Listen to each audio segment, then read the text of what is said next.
সেলিনা তাইবি, সে কিন্তু এই মামলা এজার নেমে 11 নম্বর আসামি। সে কিন্তু দম্ভ দেখিয়েছে, আওয়ামী লীগের অনেক নেতাকর্মী পলায়ন করেছে, যে তারা হত্যা করেছে, তারা এই বিভীষিকাময় পরিস্থিতি তৈরি করেছে বাংলাদেশে। প্রায় 2000-এর মতো ছাত্র জনতা হত্যা করেছে।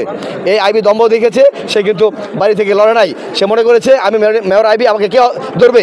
সে দম্ভ দেখেছে, সে কিন্তু সারেন্ডার করে আদালতে। সে দম্ভ দেখেছে, পুলিশ তাকে ধরতে গিয়ে সারাত্র অবরুদ্ধ করেছিল পুলিশ। আমি যুবলীগ, ছাত্রলীগ এবং সশস্ত্র ক্যাডার বাহিনীতে সে সারাত্র আওয়ামী লীগের স্লোগান দিয়েছে। সুতরাং এই 7 দিনের প্রার্থিত আয়ুর, যে 7 দিনের প্রার্থিত মতে যে রিমান্ড চেয়েছে, আমরা রাষ্ট্রপক্ষে শুনানি করেছি, আমরা আদালতকে বোঝাতে সক্ষম হয়েছি।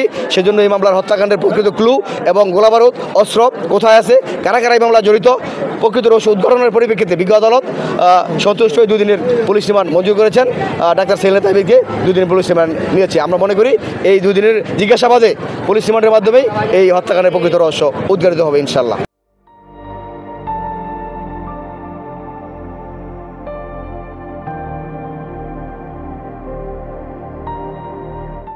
30 তারিখে আয়ু 7 দিনের রিমান্ড প্রার্থনা করেছিল।